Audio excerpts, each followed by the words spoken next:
5-6 by Stewart. Well, Ivan, coming off of a great ride last week, is starting to build some momentum and get that hand stronger that he broke in the World Championship round. And look at this, Carmichael closing in on Stewart. That traffic is helping out Carmichael right now. He is close, too. He's about 65 feet, the length of the triple jump. He's about that far behind Stewart right now. Meanwhile, Carmichael's teammate has his hands full with Chad Reed. Here he comes, and Tedesco desperately needs a podium finish, Jeff. Oh, he needs to prove to the Suzuki guys that, you know, he's doing the right things. They've been working hard trying to get him up there. Tedesco can sense that Reed is behind him. Here he comes. Into the corner, under the brakes. Now Reed is there, comes to the outside.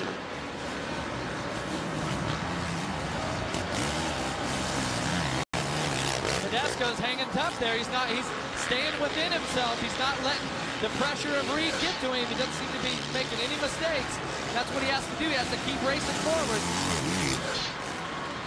So much on the line here for Reed. The championship for Tedesco. It's the right within the Suzuki pit.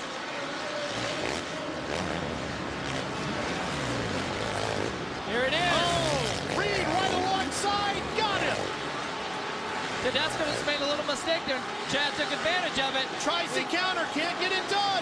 Drag race to the far end of the field. Gonna have some block passing right here. Tedesco takes it back. He does. Tedesco fighting for his life within the team. And Reed battling for the championship.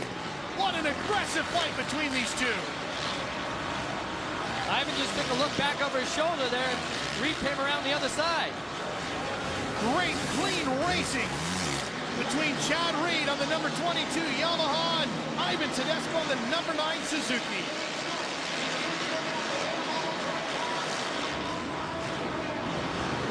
So Reed now has a podium position and a whole bunch of points back in his rear pocket. Well, he's been pretty good at getting those podiums. I'm sure he's, to a certain point, he's happy with that, but he wants to get up there and win these races. Stewart has lost about a full second to Carmichael. Reed is about 27 seconds behind these guys, so he's going to have to settle for third. But with 3 to go, can Carmichael mount an attack on Stewart? Well, I think when they caught those lappers about 3 or 4 laps ago, Carmichael got within about 4 bike lengths of Stewart. Now he's pulled it back out. It's 2.5 seconds. He gained almost a full second that lap over Carmichael.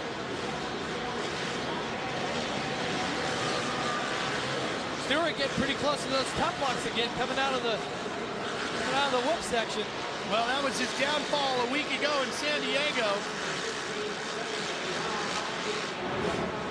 We asked him about running so close to those tough blocks, and he said he was doing that to avoid some slippery sections on the racetrack, and just caught him out. Yeah, those things, they'll reach up and grab the bottom of the front fork leg, take the front wheel out pretty quick. Coming to the white flag. One of the things that James told us today, and he needs to continue to work on, is being aware of things changing on the track. Not so much the track itself, but things like tough blocks getting knocked out onto the track. Things you don't normally think about or see till the very last second. This is true, and you see him right here. That's a line different than last lap. He stayed right in the middle, but Carmichael's still trying to mount a charge. A little less than a lap to go here.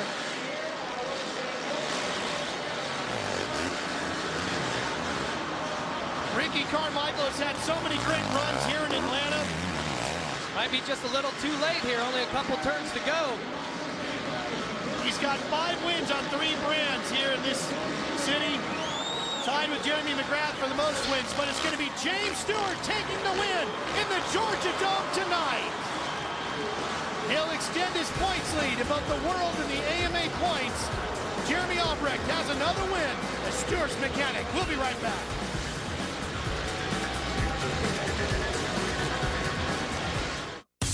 Tonight on the Speed Report, can James Stewart... One to the line over the finish line jump. Let's show you the results from the racing action here tonight.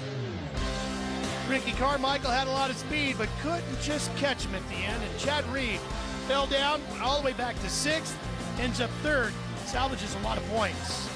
Well, Aaron, one of the things that James Stewart told us earlier today was he didn't want to get too caught up in the frustrations from last week. Didn't look like he did. No, he most definitely didn't, and actually it panned out exactly how he had planned. Him taking the win, RC taking second, and Chad third, extending that points lead.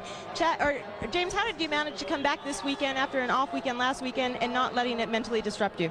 Well, I mean, you know, it's easy because, you know, I didn't feel like I was off. You know, I just made a bad mistake, and I was riding good. You know, I was out front, and you know, I just got to get up to the boys from Kawasaki. You know, they always help me out always, and it was good. It was good to get them 5 points back. I just need 4 more, and I'll be back where I was. James Stewart, your winner here in Atlanta. Well, James is looking forward to going to Las Vegas in May, and so are we. Sam Boyd Stadium will be the site of the season finale. We hope you're there with us or watch it live here on Speed. James now leads the World Supercross point standings by 16 over Chad Reed. So Chad didn't really lose a lot. And in the AMA standings, it's now 17. So Aaron, Chad Reed kept this one pretty close, but Ricky Carmichael looked pretty strong tonight too. Well, there was a sea of yellow in the stands cheering for Ricky Carmichael, the hometown race. Ricky, you wanted this more than anything tonight, but a couple of uncharacteristic mistakes you made. I don't know if I made too many mistakes. Chad and James got out front, and I was kind of behind them, and then James went into the lead, and I could see him trying to put in a little splurge there, and Chad fell down, so I tried to do it. James was nailing this rhythm section. It was super, super hard, and I didn't have the guts to do it, so I took the high road and came close, but not close enough. But you were taking a rhythm section that nobody else was doing. Congratulations on second place. Chad, a little upset for you. You managed to keep the bike going. How slippery were the track conditions out there tonight? It was tough. It was, you know, I really liked the track. You know, I was super excited to go out there and put some laps together. And man, my starts are, it makes it so much fun to get out there and get out front. And, you know, I felt like I was where I needed to be and just wanted to watch James. And then took a digger in the turn, so that's not cool, but man, you learn from your mistakes. I'm so happy to be back on the podium because, man, we got some fast guys out there, and just want to thank all the guys at Sam & Well, Unbound, and all the guys at Yamaha. They're doing a great job, and my bud Jeff Fox and Thor Parts Unlimited. Hey, the points margin was extended this weekend, but Chad Reed excited to be up here on the podium nonetheless. Is a passion for two wheels in your blood? Well, now you can get all the breaking news, in-depth analysis, and more. Motorcycle Racing Report only at speedtv.com. Keyword Green, presented by Kawasaki. Well, the series is going to move on to another dome. We're going up to St. Louis next week. Make sure you catch it Sunday, March 4th, 6 p.m. Eastern Time, right here on Speed. James Stewart found a way to rebound from frustration in San Diego to stand atop the podium once again. Stewart claims the win in the Georgia Dome.